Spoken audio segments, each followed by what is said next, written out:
수타의 윤회와 윤회 속에 살아오면서 저승의 위계의 질서가 정해졌고, 정해진 만큼의, 높이 올라선 만큼의 이는 하나님의 일을 대신하는 대신으로서 자리하고, 이 대신은 크면 큰 지역을 관장하는 지역 대신, 나라를 관장하는 나라 대신, 세계를 운영하는 세계 대신, 그치? 전 우주를 관장하는 전 우주 대신으로 곳곳이 자리하는데, 이거는 아주 큰 대신들이 얘기를 하는 거고, 대부분 자기의 대신, 자기 조상과 자기 자손과 하나 되어 나가는 그 신이죠. 이 신은 이래서 기운이라는 얘기죠. 인간만이 기운이 있는 것이에요. 그 대신이 함께 하기 때문에 인간이 이 기운과 함께 하기 때문에 인간은 힘의 논리를 써서는 안 되는 것인데, 그만 힘의 논리를 쓰고 말았습니다. 동물은 대신들이 없어요. 강한 자만이 살아남는 동물의 세계라, 그 육의 씨가 얼마나 강하느냐에 따라 갖고 언제든지 자식이 부모를 죽이고 위에 올라서고자 하는 힘의 논리가 성행하는 것입니다. 인간의 역사도, 이러한 역사도 많이 있겠지만 이거는 힘의 논리의 역사라는 것이죠. 그래서 인간은 배우는 것입니다. 왜 배울까요? 왜 동물은 배우지 않는 것일까요? 누가 가르칠까요? 영이 있기 때문에 영이 영을 가리키는 거예요. 영이 영을 가리킬 때는 한 가지가 있습니다. 무엇이 있냐? 인간과 인간끼리 하나 되어 나가기 위한 에너지 구성원이 어디서부터 비롯되는 것을 가리켜야 하는데, 이 생각 차원의 육생을 살아가야 하는 이기적이라 물질을 만들기 위한 차원으로서, 그 물질 개발을 위한 구성원으로서 살아가기 위한 그 지식만을 주입하는 주입식 교육 때문에 인간은 동물처럼 육생에 머무는 것이죠. 영과 영의 차원. 이 말이 이렇게 유려하고 화려하고, 이 말로서 어떠한 것도 다 표현해내고 어떠한 것도 다 깨우쳐 줄 수 있는 민족이 운용의 주체 민족이라, 이 말의 유려함, 말의 그 뜻이 많이 자리하고 있는 뿌리 민족만이 운용의 주체로서 그 행위를 다 할 수 있고, 간단명료하게 천부경은 순수 우리말로서 81자로서 내려왔지만 그 깊은 뜻을 다 아는 민족이기 때문에 이거를 해석해 나가고 이에 따른 삶을 살아가고자 노력하고 있는 것이에요. 그래서 천부경은 뭐냐? 저승의 위계가 이승의 투영이 됐어요. 그러면 저승의 위계가 이승을 살아가면서 쌓아진 공덕이라, 저승에는 높이 올라가는 자가 있고 옆이 내려가는 자가 있어요.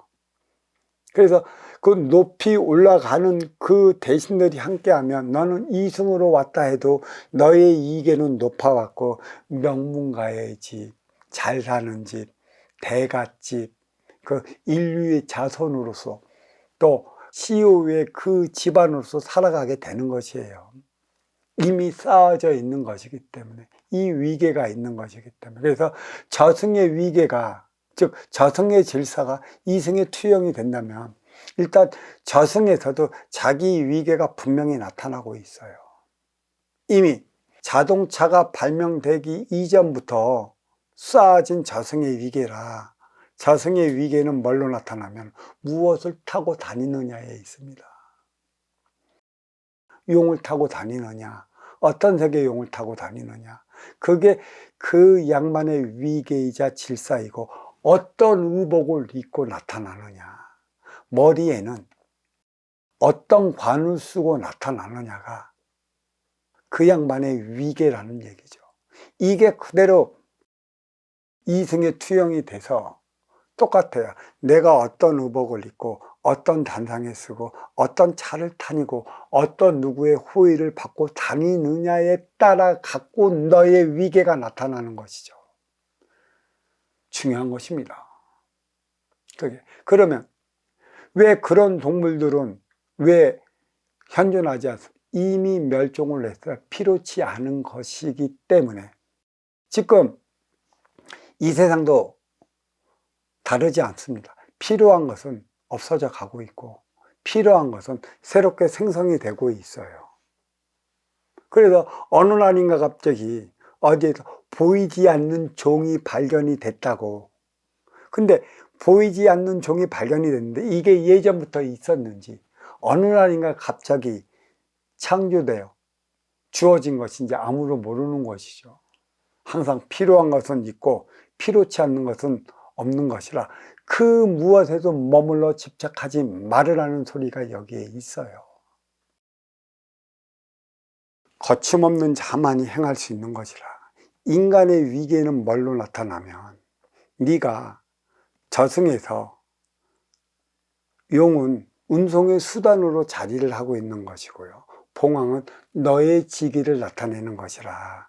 진짜 직위가 높은 이들은 하늘로 올라갈 때 봉황의 형성으로 올라가는 것이고 또 운송 수단으로 주어질 때 용을 타고 날아가는 모습으로 보여요. 그게 천상의 위계가 일이 나타나는 만큼 지상에서 이러한 일들이 나타나는 것이죠. 봉황은 반짝이는 게 의복이라는 것이에요. 자, 그러면 우리가 살아가는 것을 다시 한번 봅시다. 내가 얘기하고 싶은 것은 뿌리 민족이 살아가는 대궐이나 정경대부 집안을 보고 또 몸통에서 살아가는 궁궐이나 그 정경대부가 살아가는 집안을 보고 또 가지권에서 살아가는 정경대부나 그런 일이 살아가는 것을 한번 보세요. 제가 항상 누누이 소리치는 게 있습니다. 봉황이 의복이고 하늘로 올라갈 때 번쩍이듯이 우리의 한옥은 의복입니다. 이 지붕의 추녀와 기아지붕은 관이죠. 자기의 직위를 나타내는. 한옥은 옷입니다. 의복 있는 것이죠. 그만한 자태가 풍겨 나오는 것이죠. 한옥을 몇 채를 거느리느냐에 따라 갖고 자기의 직위가 나타나는 것이고 또 한옥에서 살아가는 이들은 농사꾼들이 없어요. 농사꾼들은 한옥에서 못 살아갑니다. 왜? 수라의 그만한 식솔들을 거느리고 살아가는 게 정경대부라. 얼마나 사모간데 잘 갖추느냐가 문제인 것이죠. 중국은 중국대로, 서양은 서양대로 지붕의 맛깔스러움이 이 우리나라의 한옥의 추녀만큼이나 기아집만큼이나 아름답게 빛나는 것은 없습니다. 이게 직위를 나타내는 것이에요. 그래, 이 높은 또 대통하는 자리가 뿌리라.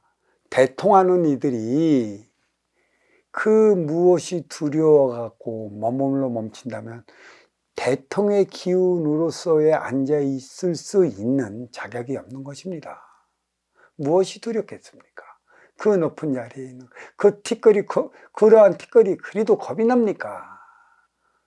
거침없이 행해야 하는 게 대통하는 자고 대개 통하는 자가 대통하는 자라 했었고 중통은 중간쯤 통하는 게 중통이라 했었고 소통은 작게 통하니까 소통이라 했었어요. 뿌리에서 뿌리 민족이 살아가는 것은 대통한 민족인데 이 대통한 민족에서도 대통의 자리에 앉았다는 것은 그 무엇에도 두려움을 갖지 말아야 하는데 어디에 두려움을 갖고 있겠습니까? 업그레이드 시대, 이제는 하나 되어 나가는 인생 시대에 있어서는 머물러 멈춰서는 그 무엇도 이루을 게 없다. 대통할 수 없다. 저승의 질서가 이승에 투영되고 이승의 공적이 저승에 반영되는 바라. 비로소 저승의 너의 자리에 올랐을 때가 이승에서 성공했다고 부러짓을 그때라. 그때에서만큼의 너의 삶을 살아갈 수 있으니 그때는 어떻게 살아갈 것인가, 어떻게 할 것인가. 이 문제를 우리는 이미 나를 위한 어린 시절 동안에 배워야 했었는데 이것을 과연 누구한테 배워나가느냐. 이것이 문제인 것입니다. 가르쳐줄 자가 있느냐? 모든 신앙에 얽매인다면 신을 흠모하는 단체만 있을 것이고, 모든 철학은 육생다리에 묶여있는 선천시대의 육생의 논리라. 한 뜸 나가면 막힐 수밖에 없다. 1대 36년 나가면 막히어 또 다른 문제가 산재하는데, 우리는 지식 차원에 주어진 문제만 해결해라 드렸지, 하나의 근본으로 풀리는 원리에 입각하고자 하는데 다가서지 않았기 때문에 선순환 행위를 악순환으로 만들어버리는 결과를 초래하고 있다, 이렇게 말씀드리며, 자, 이 법문 여기에 마치도록 하겠습니다.